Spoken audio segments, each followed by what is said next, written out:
Hello students, कैसे हैं आप सब। स्वागत है आपका फिर से एक और नए वीडियो में। चलिए तो शुरू करते हैं। तो आपका पहला प्रश्न है, प्रतिरोध का संबंध जिस प्रकार, देखिए इसमें समझिए, जिस प्रकार प्रतिरोध का संबंध ओम से है उसी प्रकार विद्युत धारा का संबंध किससे होगा। तो देखिए स्टूडेंट्स, हमें पता है कि प्रतिरोध का मात्रक ओम होता है, उसी प्रकार विद्युत धारा का मात्रक एम्पियर होता है। तो यानी आपका सी ऑप्शन राइट हो जाएगा। चलिए अगले प्रश्न की ओर चलते हैं।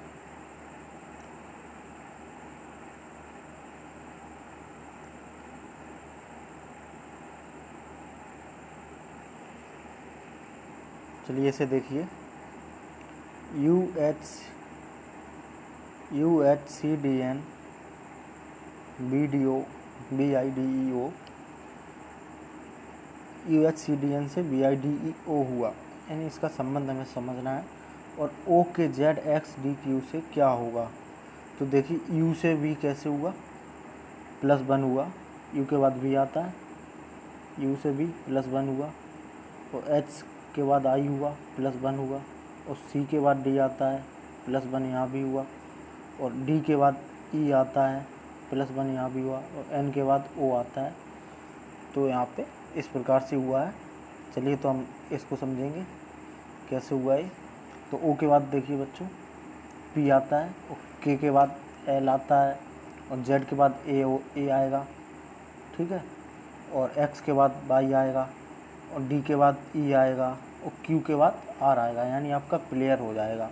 तो प्लेयर कौन से ऑप्शन में है, सी ऑप्शन में, यानी आपका सी ऑप्शन राइट आंसर होगा। चलिए अगले प्रश्न पर चलते हैं।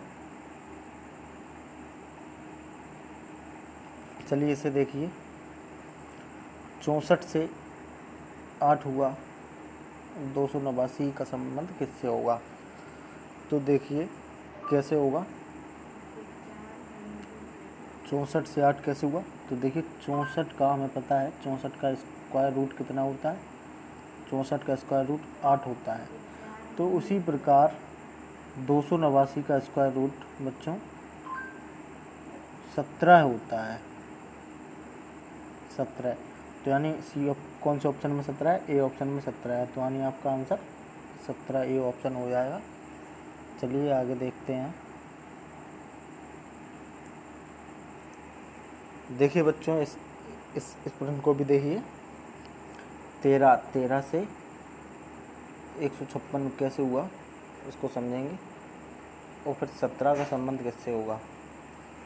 तो देखिए 13 का 156 से संबंध किस प्रकार है समझें। तो देखिए 13 का जो स्क्वायर होता है कितना होता है बच्चों, 13 का स्क्वायर होता है 169। तो 169 से 156 कैसे हुआ, तो यानी इसमें से 13 का वर्ग हुआ है और 13 ही माइनस किया गया है इसमें से। तो जब 169 में से 13 माइनस करेंगे कितना आएगा, 156 आएगा, 156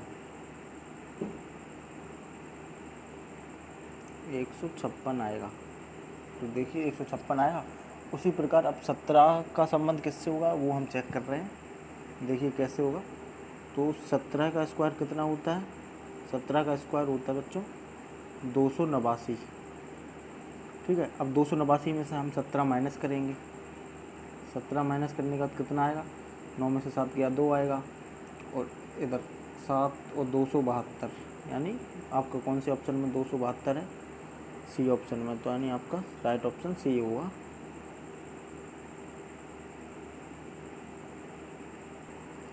चलिए इसे देखिए, इसका क्या संबंध है। देखिए निम्न में से किसका संबंध इस प्रकार है जिस प्रकार कलम का संबंध लिखना से है। तो देखिए बच्चों इसमें संबंध उसी प्रकार देखना है जिस प्रकार कलम का संबंध लिखने से होता है। तो मिटाना का संबंध रबड़ से, ये तो गलत है, क्योंकि मिटाना का संबंध रबड़ से नहीं है, रबड़ का संबंध मिटाने से होना चाहिए, ठीक है। और कप का तरल से, ये तो कोई लॉजिक नहीं हो रहा है। पेंसिल लकड़ी, तो पेंसिल का संबंध लकड़ी से, ये थोड़ी पूछ रहा है, उसमें ये पूछ रहा है कलम से हम क्या करते हैं, लिखते हैं, पेंसिल से भी लिखते हैं, लेकिन पेंसिल का इसमें दिया है लकड़ी, तो यानी पेंसिल लकड़ी की होती है, थोड़ी पूछ रहा है। तो इसी प्रकार देखिए चाकू, चाकू से हम क्या करते हैं, काटते हैं, तो यानी आपका डी ऑप्शन सही हो जाएगा। चाकू हमारे काटने के काम आता है, तो यही हमारा राइट हो जाएगा। चलिए आगे देखते हैं। चलिए इसे देखिए, जिस प्रकार बनाना का संबंध तोड़ना से है, उस प्रकार निम्न में से किसका संबंध उसी प्रकार है। तो देखिए बनाना का संबंध तोड़ना, यानी बनाना का विलोम जस्ट तोड़ना हो जाएगा। इसी प्रकार इसमें देखना है एक दूसरे का विलोम कौन है। तो पतला का छोटा विलोम तो होता नहीं है बच्चों, ये गलत हो जाएगा। लंबा का छोटा तो होता है, ये सही हो सकता है। चलो और विकल्प चेक करते हैं। मोटा का बड़ा, ये भी विकल्प गलत है। लंबा सबसे ऊपर, ये तो गलत है ही फिर। तो आपका ऑप्शन बी सही हो जाएगा, लंबा का छोटा। चलिए आगे देखते हैं। चलिए इसे देखिए, SNOP ONSP, यानी SNOP से ONSP हुआ, तो CLAY का क्या होगा।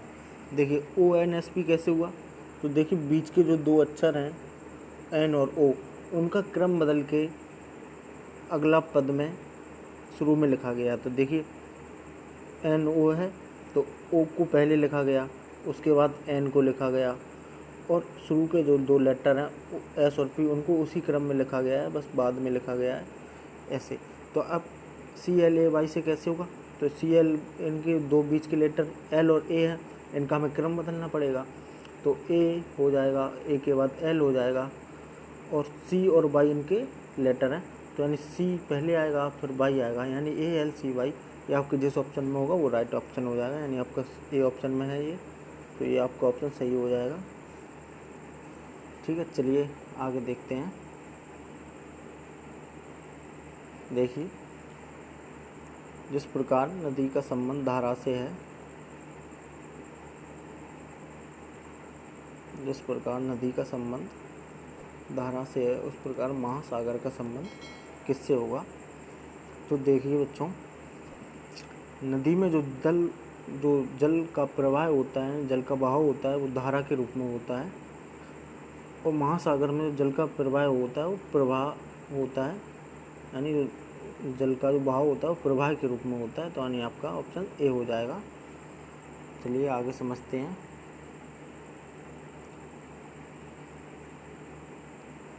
चलिए इस प्रश्न को देखिए क्या बोल रहा है इसमें। यदि प्लस का मतलब गुणा है और माइनस का मतलब प्लस है, तो गुणा का मतलब भाग है और भाग का मतलब माइनस है, तो निम्नलिखित प्रश्न का उत्तर क्या होगा। तो देखिए इनमें हम चिन्ह बदल लेंगे।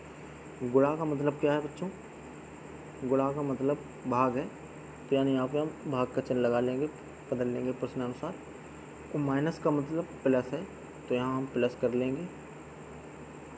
ठीक है, और प्लस का मतलब गुणा है, तो यहाँ हम गुणा कर लेंगे। तो हम इसको सॉल्व करेंगे, तो पहले भाग सॉल्व किया जाता है, तो 24 डिवाइडेड बाई 6, तो इसका क्या 4 हो जाएगा, 4 हो जाएगा। और यहाँ पे माइनस था, प्लस हो गया, तो इसको हम प्लस कर देंगे, और 8 इंटू 2 हो जाएगा, क्योंकि प्लस का गुणा हो गया, तो 8 इंटू 2 16 हो जाएगा, यानी इज इक्वल टू 20 हो जाएगा। तो यानी आपका ऑप्शन डी राइट हो जाएगा, आपका यही आंसर है। इस प्रश्न को देखिए, श्रीमती सिंह के परिवार का मासिक बचत व्यय का अनुपात 3:8 था। जिस महीने में परिवार की आय 27,500 थी, उस महीने में बचत होगी। तो देखिए क्या बोल रहा है, श्रीमती सिंह के बचत व्यय का अनुपात, यानी 3:8 बता रहा है, 3:8। तो यानी बचत व्यय, यानी जो 3 है वो बचत है और 8 है वो व्यय है। 8 यानी अब 8 रुपये व्यय करते हैं और 3 रुपये बचत करते हैं। ठीक है, और जिस महीने में परिवार क्या है 27,500। तो देखिए बच्चों, 8 और 3 को जब हम जोड़ देंगे तो हम आय निकल आएगी ना। तो देखिए जब बचत को और हम व्यय को जोड़ देंगे तो हमारी जो कुल आय है उसका हमें प्राप्त हो जाएगी। तो देखिए जब 11 हमारी अनुपातिक आय आ रही है और जो प्रश्न में आय दी है वो 27,500 दी है। तो इसको देखिए कैसे करेंगे। जो 11 अनुपातिक आय है वो किसके बराबर है, 27,500 के बराबर है। ठीक है, तो जब हम इसको डिवाइड करेंगे 27,500 से तो इसका कितना आएगा, 11 दूनी 22, बचे कितने 5, 11 पच्चे 55 और डबल जीरो यहाँ पे यानी 2500। ठीक है, तो जो आपकी 1 यूनिट की आएगी वो 2500 आएगी। तो अब पूछ क्या रहा है कि जिस महीने में परिवार की आय इतनी 27,500 थी उस महीने में बचत कितनी होगी। तो बचत का अनुपात कितना है बच्चों, बचत का अनुपात 3 है। तो यानी इसमें हम 3 का मल्टीप्लाई कर देंगे। तो 2500 इंटू 3 कितना होगा, 7500 यानी 7,500 रुपये। तो यानी आपका ऑप्शन कौन सा हो जाएगा, बी ऑप्शन राइट हो जाएगा। देखिए बच्चों इस प्रश्न को कैसे करना है। किसी खिलौने का को 13% हानि और 11% लाभ पर विक्रय का अंतर 108 रुपये है। यदि प्राप्त लाभ 12% हो तो खिलौने का विक्रय मूल्य क्या होगा। तो देखिए जब भी आपको बच्चों प्रश्न दिया जाए हानि और लाभ का अंतर, तो आपको कुछ नहीं करना है, हानि और लाभ को जोड़ देना है आपको। यानी 13% का जो लाभ है हानि है और प्लस 11% का जो लाभ है इनको जोड़ देना है आपको। तो इनका कितना आएगा 24। ठीक है, अब जो 24 है जो प्रतिशत अंतर है इनका, और जो 108 है वो उनका रुपये में अंतर है। तो यानी जो 24% है उसकी वैल्यू हमारी कितनी है, 108 रुपये है। ठीक है, अब हमें 1% की वैल्यू निकालने के लिए इसमें 24 से 108 में भाग देना पड़ेगा। ठीक है, तो 1% की वैल्यू निकालेंगे 108 अपॉन 24, तो 12 दूनी 24 और 12 निम्न 108 यानी 9/2 इसका 1% की जो हमारी वैल्यू आ गई। अब हमें क्या करना है, अब हमें इसका 12 पूछ क्या रहा है, यदि प्राप्त लाभ 12% हो तो खिलौने का विक्रय मूल्य क्या है। तो देखिए बच्चों यानी 100 तो उसकी कॉस्ट प्राइस होगी। ठीक है, 100 तो उसका कॉस्ट प्राइस होगा और 12% उस पर लाभ ऐड करना है। तो 12 यानी 100 और 100 कितना हो गया 112। ठीक है बच्चों, हमसे पूछा क्या जा रहा है।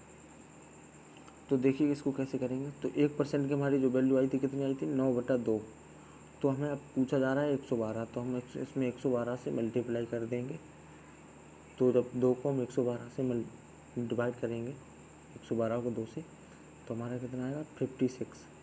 ठीक है, अब हमारा जो इसमें मल्टीप्लाई करेंगे 9 छक्के 54 हासिल 5 और 9 पचे 45, 45 और 5 50, यानी आपका जो मूल्य आ जाएगा 504 रुपये। यानी आपका कौन से ऑप्शन में है, सी ऑप्शन में। तो आपका राइट ऑप्शन सी हो जाएगा 504 रुपये।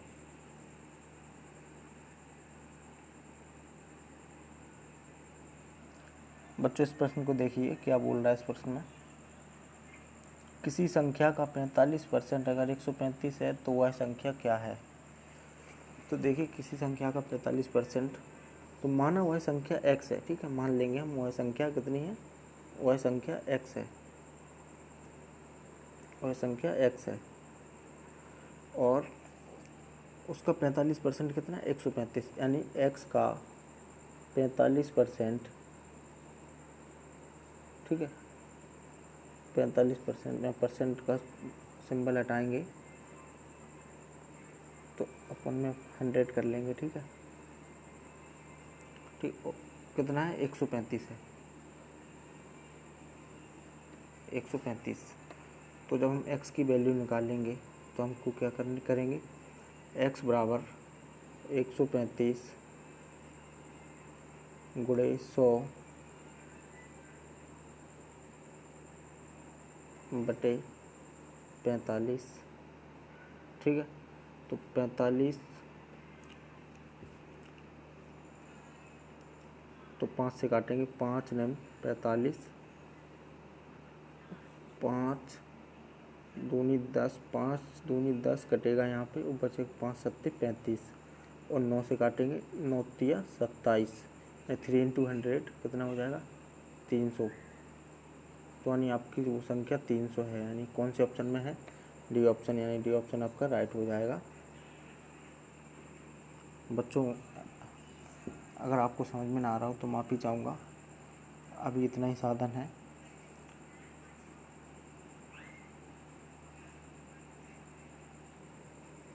बच्चों इस प्रश्न को देखिए क्या बोला जा रहा है इस प्रश्न में। कप का एक सेट जब 720 की कीमत पर बेचा गया तो 20% का नुकसान हुआ। 5% का लाभ कमाने के लिए किस सेट को किस कीमत पर बेचा जाना चाहिए। तो देखिए इसको कैसे करेंगे। तो देखिए बच्चों, हर एक वस्तु अपने आप में 100 होती है, ठीक है। जब इस पर हम अब क्या बोला जा रहा है इसमें, जब 720 में बेचा 20% का इसको नुकसान हुआ, तो यानी 20% का जब इसको नुकसान हुआ तो मान के चलिए जब इसने कोई वस्तु 100 की खरीदी थी, जब इसको 20 का नुकसान हुआ तो उसने कितने में बेची होगी, 80 में बेची होगी, ठीक है। और जो 80 में बेची गई है, 80 की वैल्यू कितनी आ रही है यहाँ पे, 720 दी गई है ना। तो देखिए 720 जो वैल्यू दी गई है, अब हम इसको 80 से डिवाइड कर देंगे तो हमको क्या 1% की वैल्यू निकल आएगी। तो यानी 80 की जो वैल्यू है वो हमारी कितनी आई थी, 720 आई थी, ठीक है। हम एक की वैल्यू निकालने के लिए क्या करेंगे, एक की वैल्यू निकालने के लिए 720 को 80 से डिवाइड करेंगे, ठीक है। 720 को 80 से डिवाइड करेंगे तो 8 चौको 8, मतलब 8 जीरो से जीरो कैंसिल कर देंगे,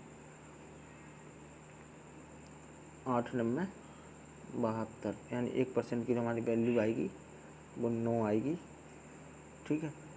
अब हम क्या करेंगे, तो हमारे 1% की वैल्यू आई है। अब क्या बोला है, 5% का लाभ कमाने के लिए किस कीमत पर बेचा जाना चाहिए। तो यानी 1% की जो हमारी वैल्यू 9 आई है, अब 100 तो उसका कॉस्ट प्राइस है, अब 105 में बेचना पड़ेगा तभी तो उसको 5% का लाभ होगा। तो हम 9 को 105 से मल्टीप्लाई कर देंगे, तो 105 इंटू 9 कर देंगे तो हमारा उसका मूल्य निकल आएगा। तो 9 पच्चे 45 की 5 हासिल 4, 9 शून्य शून्य और 4 4 9 एकम 9, यानी 945 रुपये पे हमें उसको भेजना पड़ेगा। तो यानी आपका सी ऑप्शन राइट हो जाएगा। उम्मीद है बच्चों आपको समझ में आ रहा होगा। समझ में ना आ रहा हो तो आप कमेंट कर। इस प्रश्न को देखिए बच्चों, क्या क्या बोल रहा है। 750 रुपये अंकित मूल्य वाली पतलून छूट के दौरान 660 रुपये में बेची गई तो पतलून पर कितनी प्रतिशत छूट दी गई। तो कुछ नहीं करना है, बस आपको देखना है 750 660 का जो अंतर है कितना है बच्चों, 750 660 का अंतर 90 रुपये का अंतर है इनमें। तो 90 यहाँ पे हम नोट डाउन कर लेंगे 90, और वो जो हमारा अंकित मूल्य है वो कितना 750, ठीक है, 750 और इंटू 100 प्रतिशत वैल्यू निकालने के लिए। तो 0 से 0 कैंसिल, 5 से काटेंगे 15 और 2 बार में ये कटेगा, यहाँ पे 15 है, ठीक है। 15 छक्के 90, 6 इंटू 2 यानी 12% छूट दी गई, यानी ऑप्शन कौन से ऑप्शन में आपका ए ऑप्शन आपका सही हो जाएगा, 12% छूट दी गई।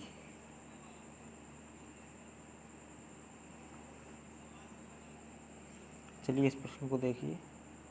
जिस प्रकार सोने का संबंध हार से है और लोहा का संबंध किससे होगा। तो देखिए बच्चों, सोने से हार बनाया जाता है, ठीक है, और लोहा से क्या बनाया जाएगा इन ऑप्शन में से, कमीज तो नहीं बनाई जाएगी, फीता भी नहीं बनाया, पुस्तक भी नहीं, बाल्टी बनाया जाएगा। आपका ऑप्शन डी हो जाएगा। चलिए आगे चलते हैं। चलिए इस प्रश्न को देखिए क्या बोल रहा है। बैग का मतलब FED है, इसी प्रकार गॉड का मतलब क्या होगा। तो देखिए बैग का मतलब FED कैसे हुआ, तो B से F का डिफरेंस कितना है, B से F का डिफरेंस, B का C D E F, यानी कितना +4, और A के बाद E, A B C D E +4 यहाँ पे भी है, और G के बाद D, तो यानी माइनस में गया है, ठीक है।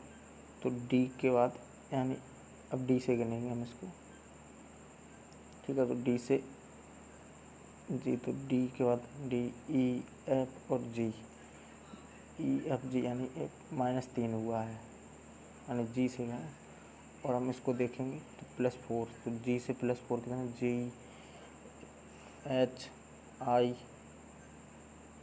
GHIJK, जी के बाद H आएगा, फिर I, फिर J, फिर K, यानी यहाँ K आएगा, ठीक है।